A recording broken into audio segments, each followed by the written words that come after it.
ये है दिल्ली दर्पण।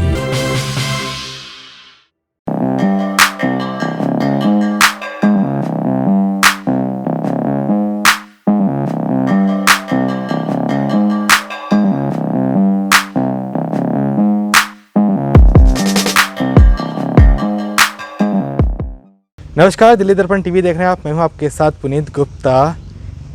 उसी तपोभूमि पर हम हैं, शहीद स्मारक के लिए जो योगी माथुर जी की यहाँ पे ये भूमि है, तपस्या भूमि है।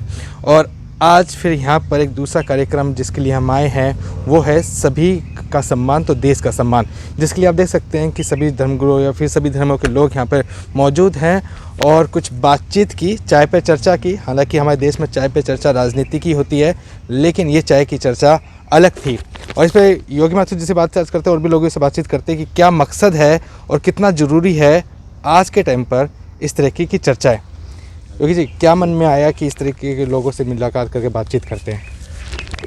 आजकल का जो देश में परिवेश बना रखा है, एक माहौल बना रखा है, उसको देखकर एक मन में विचार उत्पन्न हुआ कि क्यों ना हम जो खंडित समाज में रहते हैं, हमारे खंडित होने के कारण हमारा जो शोषण होता है या देश को यहाँ तक इस कगार पे लाके खड़ा कर दिया गया है, तो क्यों ना हम एक कौमी एकता की एक मीटिंग रखें, साझा मीटिंग हो, इसमें सभी एक भारतीय के रूप में इसमें शामिल हों और एक भारतीय के रूप में ही अपने विचार रखें।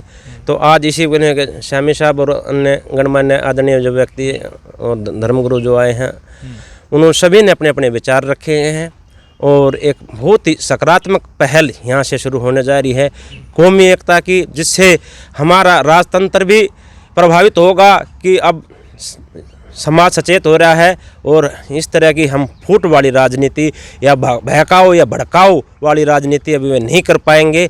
इस देश का अमन चैन शांति भाईचारा बना रहे और इसके लिए हमने सभी ने मिलकर इसमें एक सहमत अपना मत दिया है, विश्वास दिया है, आश्वासन दिया है इस महापुनित कार्यों को आगे बढ़ाने के लिए। ठीक है, जैसा मियाँ जी भी हैं, क्या कितना लगता है कि इस तरीके का ज़रूरत है इस वक्त, क्योंकि माहौल आप देख रहे हैं देश का?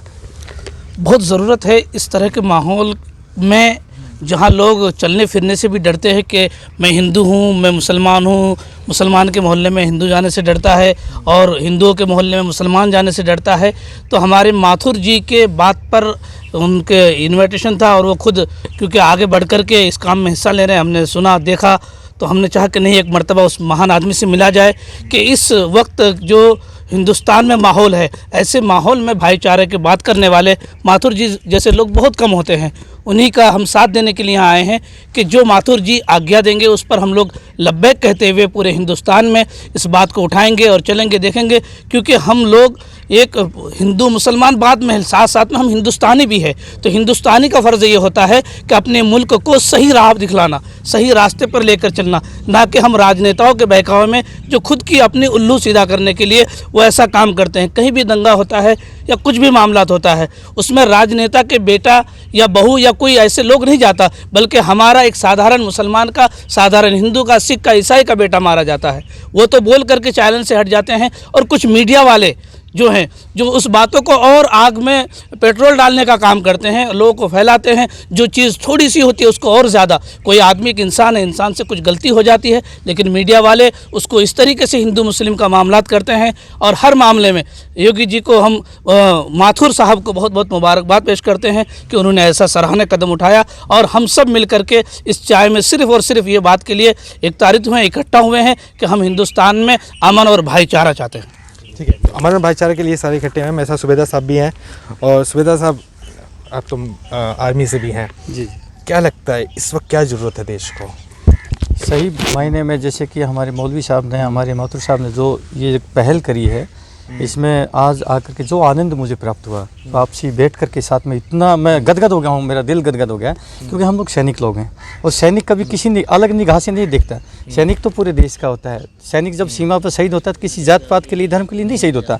हम वहाँ से पूरे देश की हिफाजत करते हैं, लेकिन यहाँ पर मेरा देश, प्यारा वतन, ये ऐसा अमन चैन का जो देश था, इसको ऐसी नज़र लगी है इन काले दरिंदों की, काले अंग्रेज़ों की, नेताओं की, इन्होंने आज इतनी एक घिनौनी राजनीति की है, आज देश को इतना खंडित कर दिया। आज मेरा देश बारूद के ढेर पे है, कब चिंगारी लग जाए। अब थोड़े दिन पहले दिल्ली में दंगे हुए, मुसलमान भाई भी मरे, हमारे हिंदू भाई भी मरे। आज उन घरों में जाके आप पूछिए, हिंदू घर में पूछेंगे वो भी यही कहेगा, और मुसलमान घर में जाके पूछेंगे वो भी कहेगा हम कभी ज़िंदगी में दंगे नहीं चाहेंगे। लेकिन इन्होंने चिंगारी दिखा दी। ये देश में हाल है। आज बहुत बड़ी पहल हुई है योगी माथुर जी के माध्यम से, और ये तपोभूमि है जो हमारे अलग सभी धर्मों के गुरु भाई आए हैं, रियली में एक बहुत सुंदर कार्य कर रहे हैं। धर्मगुरु तो वैसे भी अच्छा काम करते हैं, वो मानवता का पाठ पढ़ाते हैं, भाईचारे का पाठ पढ़ाते हैं, इनका कभी जो है इनमें योगदान रहा। लेकिन हाँ, कुछ गलत नीति के लोग बीच में घुस जाते हैं, वो बहरूपी बन करके वो मतलब उसमें समाज को बांटते हैं। इतनी मतलब क्या बताऊं कि छिन भिन कर दिया मेरा देश। आज ज़रूरत है अच्छे लोगों की, पूरा देश अच्छे लोगों का है। कुछ लोग होते हैं जो पूरे देश को बदनाम कर रहे हैं, दूषित कर रहे हैं। आज ज़रूरत है, मुझे पूरा यकीन है आज जो ये पहल है बहुत ही सकारात्मक हुई, अच्छी बात हुई, और ये पूरे देश में जाएगी। आने वाला वक्त जो है दिल्ली से ये जो एक शंखनाद हुआ है परिवर्तन का, ज़रूर जो है आज देश के अंदर वही दोबारा, क्योंकि प्रकृति नियम है साइकिलिंग का, ये तो बदलाव प्रकृति का नियम है, ये साइंटिफिक ट्रू है। ज़रूर जो है आने वाला वक्त भी, जैसे हम आज से 30-32 साल पहले सीमाओं पर गए थे, जो छोड़ के गए थे अमन चैन का जो भाईचारा, वो दोबारा कायम होगा, और ये देश दोबारा से ऊंचाइयों पर पहुंचेगा। और जो इनके मंसूबे हैं नेताओं के, वो कभी कामयाब नहीं होंगे। जय हिंद। तो ये सुविधा साहब थे हमारे साथ, बातचीत करने के लिए तो बहुत है, बातचीत करते कुछ और लोगों से। भाई साहब, कितना सफल मानते हैं आज की जो बातचीत हुई है इसको?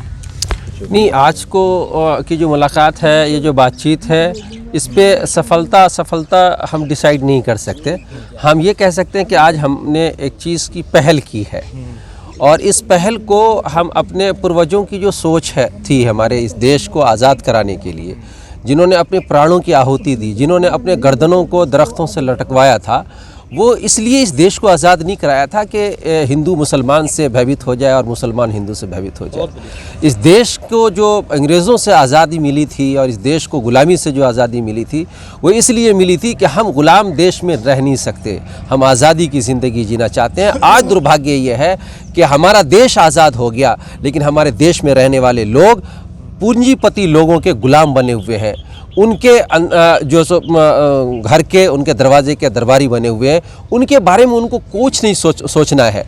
वो आज देश को जिस तरह से जो है लूटने का काम कर रहे हैं, इससे हमें पीड़ा होती है, और हमने अब अपने उन भाइयों से के साथ में मिल करके ये बीड़ा उठाया है कि हमारे पूर्वजों ने इस देश को जिस सोच और फिक्र के साथ में आज़ाद किया था, हम वैसा भारत चाहते हैं, हम वैसा भारत बनाना चाहते हैं। और उस भारत को बनाने के लिए, वैसा भारत, अपने पूर्वजों वाले भारत, अपने उन पूर्वजों के ख्वाब वाले भारत को बनाने के लिए हमें जिस तरह की भी कुर्बानी देनी होगी, हम आज अपनी इस मीटिंग से ये डिसाइड करके उठ रहे हैं कि हम गली गली मोहल्ले मोहल्ले में जाएंगे और देश के भाईचारों को बनाएंगे, कायम करेंगे, और पूंजीपतिवादी जो लोग आज जो है देश को गुलाम बनाना चाहते हैं, हम उनके चंगुल से इस देश को निकालने का काम करेंगे। ठीक है। इकराम जी तो बिल्डिंग मटेरियल का लोगों के मकान बनवाते हैं, तो देश निर्माण में भी इसी तरह का सहयोग रहेगा? बिल्कुल। ये जो आज प्रोग्राम हुआ, ये एक बहुत बड़ा प्रोग्राम था, बहुत अच्छा ये था, और ये एक बहुत बड़ा मैसेज जाएगा जिस तरह का मामला कौमी एकता के नाम से हुआ। क्योंकि आज हमारा देश जिस राह पे खड़ा हुआ, जिस मोड़ पे, वहाँ ज़रूरत थी इस तरह की जो काम आज माथुर साहब ने और कारी अब्दुल समी साहब सूबेदार जी ने लोगों को के अंदर मुझे लग रहा है कि एक बेहतरीन जागरूकता बेदारी पैदा होगी इससे, और एक नया इनकलाब देश के अंदर आएगा और इनकलाब बर्पा होगा। क्योंकि ये ज़रूरत है, इस टाइम बहुत ज़रूरी है ये सब चीज़ें, क्योंकि देश को लोगों ने बर्बाद कर दिया है। आज किसान देखिए सड़कों पे बैठा हुआ है, किस लिए लड़ रहा है? हम अपने देश में, अपने स्टेट में रह करके हम गुलाम बने हुए हैं देश में। कुछ लोगों के हाथों में सत्ता आ गया और वही सोचते हैं कि हमारा ही देश है, जबकि वतन ये देश सबका है, और सबों ने मिलकर के इस देश के लिए, तमाम मज़ाहिब के लोगों ने मिलकर के इस देश को आज़ाद किया और इस देश के लिए कुर्बानी दी। तो ये देश हम सब का है। यहाँ हिंदू, मुस्लिम, सिख, ईसाई का क्या मामला रह गया? हम सब भाई हैं, और एक भाई की तरह मिल करके इस देश में रहते हैं और रहेंगे, और इस तरह का मामला जो लोगों के दिल में, दिमाग में है, उसको ख़त्म करेंगे। और ये जो आज प्रोग्राम हुआ, इससे हर गली मोहल्ले में और इस तरह का मामला होगा, और जो लोग इस तरह के लोग हैं जो आपस में बांटने का काम कर रहे हैं, उसको ख़त्म किया जाएगा। बेहतरीन सवेरा होगा। देखिए काफ़ी सारी चीज़ें हैं और यहाँ पे ये भी तय हुआ है कि आगे भी इस तरीके के कार्यक्रम बढ़ते रहेंगे और सभी विधानसभा दिल्ली से लेकर पूरे देश के हर कोने में ये कौमी एकता का जो संदेश है वो पहुँचाया जाएगा। दिल्ली एनसीआर की बाकी तमाम खबरों के लिए आप देखते रहिए दिल्ली दर्पण टीवी। धन्यवाद। लेटेस्ट खबरों के लिए सब्सक्राइब करें हमारा यूट्यूब चैनल या फिर लॉग ऑन करें www.delhidarpantv.com। खबरों की कवरेज और विज्ञापनों के लिए संपर्क करें इस नंबर पर।